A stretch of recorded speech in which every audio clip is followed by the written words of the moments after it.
ऐसा मुल्क जिसके अपने खरबों डॉलर के असासे हों और वो डॉलर की इंश्योरेंस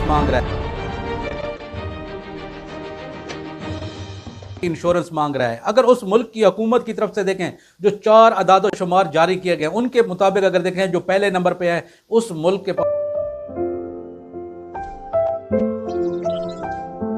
के पास 20 खरब डॉलर के जो सॉवरन एसेट्स हैं। और ये बेसिकली कौन से होते हैं? उस मुल्क की हुकूमत ने जो मुख्तलिफ फील्ड्स बनती हैं, जैसे टेक्नोलॉजी की फील्ड बनती है, या उसके बाद बंदरगाहें बनती है, या तीसरे नंबर पे कोई रियल स्टेट बनती है। इन फील्ड्स में जो इन्वेस्टमेंट कर रखी होती है ये वो सॉवरन एसेट्स होते हैं, और इस मुल्क के पास 20 खरब डॉलर के करीब हैं। और फिर दूसरे नंबर पर देखें जो इसने अदाद शुमार जारी किए, इसके पास 300 अरब डॉलर के फॉरेन रिजर्व हैं। ये बेसिकली एमरजेंसी बफर होता है जो उसकी सेंट्रल बैंक के पास होता है, और ये गोल्ड की शक्ल में भी हो सकता है, बॉन्ड्स की शक्ल में भी हो सकता है, और ये बेसिकली फौरी कैश होता है। फिर तीसरे नंबर पे अगर देखें अदाद शुमार के मुताबिक उस मुल्क के पास 15 खरब डॉलर के जो उसकी वहाँ पे मकामी बैंक्स हैं उसमें जो ना अवाम का पैसा पड़ा हुआ है। फिर चौथे नंबर पे देखें उस मुल्क की हुकूमत का कहना है कि हमने जो ना सिर्फ और सिर्फ 10 खरब डॉलर की इन्वेस्टमेंट यूएसए में करके रखी हुई है। ये 4 अदाद शुमार जो उसकी हुकूमत जारी किया, लेकिन उसके बावजूद भी अभी ये मुल्क की हुकूमत जो ना करेंसी स्वैप करने जा रही है यूएसए के साथ।